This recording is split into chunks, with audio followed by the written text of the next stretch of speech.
إذا اتصلت على أحد أصدقائك ولم يرد عليك، بل رد عليك جهاز الرد الآلي وطلب منك تسجيل رسالة صوتية، فتبدأ أنت بتسجيل رسالتك بالهاتف، فهل شعورك وأنت تسجل هذه الرسالة الصوتية لصديقك يساوي شعورك لو أنه كلمك وتحدث إليك مباشرة؟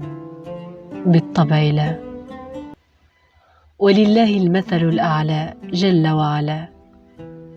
فإذا أردت أن تغير شعورك وأنت تصلي، فلا تقول أذكار الصلاة وكأنها تسجيل في رسالة صوتية، بل قلها واستشعر أن هناك من يسمعك ويرد عليك، وأنك توجه هذه العبارات إليه ليس فقط تسجيلا. فيوم القيامة تتمنى لو أنك تحدث الجبار ملك الملوك. يقول ابن القيم الجوزي رحمه الله: أما وإنك تصلي فلتصلي صلاة تليق بمعبودك، أو تفتش لك عن معبود تليق به صلاتك.